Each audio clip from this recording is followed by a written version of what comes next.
सरकारी स्कूलों में शिक्षा के बदलाव को लेकर आज हम पहुंचे हैं बड़ा गांव।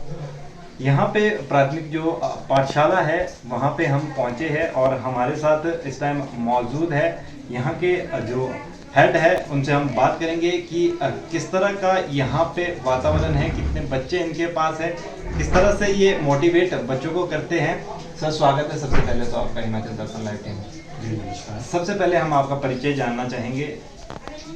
मैं केहर चंद CST ग्राम कांगल। जी सर, हम जानना चाहेंगे जिस तरह से प्राइवेट स्कूल की ओर जो बच्चा जा रहा है तो सरकारी स्कूलों में किस तरह की व्यवस्था की जा रही है या किस तरह की व्यवस्था अभी है जिससे जो बच्चा है वो सरकारी स्कूलों की ओर आना अग्रसर।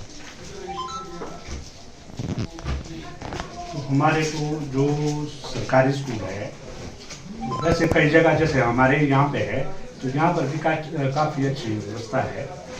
जब यहाँ पे 3-4 महीने हुए यहाँ पे जब से मैंने मुख्याध्यापक का पद संभाला तो मेरे हिसाब से तो यहाँ पे जो ये काफ़ी अच्छी है क्योंकि मेरे पास अध्यापक भी अच्छे हैं और बच्चों की स्थिति भी ठीक है। हम ये भी जानना चाहेंगे जिस तरह से माता पिता पहला चुनाव करते हैं प्राइवेट स्कूल।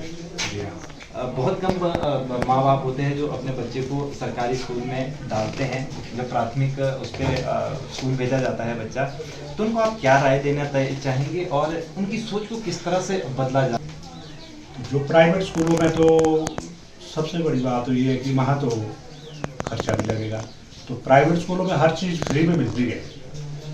फ्री का मतलब है कि भी बच्चों को खाने के लिए भी मिल रहा है और सरकारी स्कूलों में और वर्दियाँ फ्री मिल रही है। तो मेरे हिसाब से मैं तो यही कहूँगा पेरेंट्स को कि भी ज़्यादा से ज़्यादा बच्चे गवर्नमेंट स्कूल में ही बच्चों को डालें।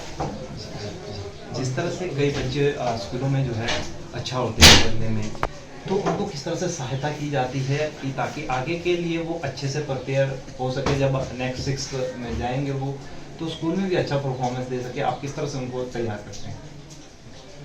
जो इस तरह के बच्चे होते हैं तो उनके लिए हम अलग से मिल जाएगी भी बच्चों को उनकी ओर थोड़ा ज़्यादा ध्यान देते।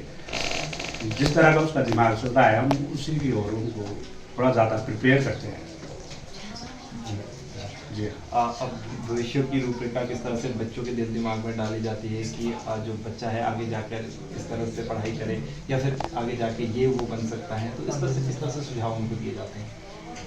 तो इस तरह से भी सुझाव हम देते हैं कि भी बच्चा आगे उसका क्या एम है, उसी तरह से बच्चा तैयार हो। जिस तरह से बच्चा वो बनना चाहता है हम उस तरह की शिक्षा देते हैं।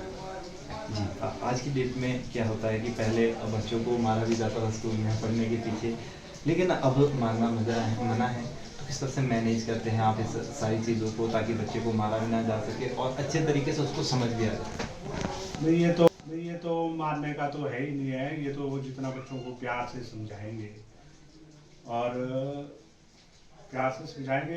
जितना उनको प्यार से ही होता है कि बाकी मेरे हिसाब से तो मारना तो कहीं भी का ये नहीं है। अगर मारेंगे तो उसका तो कई तरह का उल्टा प्रभाव पड़ता है। बिल्कुल बिल्कुल। साथ में हम जानना चाहते हैं जिस तरह से आपके पास किस तरह की व्यवस्था यहाँ पे नहीं है जो होनी चाहिए थी।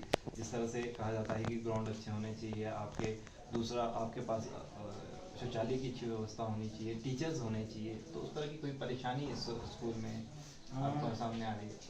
यहाँ पे वैसे मेरे हिसाब से अध्यापक तो पूरे वैसे जो सरकार ने दिए है कि भी 2 अध्यापक 1 CST और तो वैसे मेरे हिसाब से तो पर क्लास पर टीचर होना चाहिए। इसी के साथ जो अब प्री प्राइमरी शुरू कर दी है स्कूलों में, तो बच्चे आने शुरू हो रहे हैं कई जगह पे, तो उनके लिए अलग से टीचर रखे जा रहे हैं कि सिर्फ इन टीचरों पे ही बोझ तो ये तो अभी तक तो जी टीचरों पर ही बोझ है ये।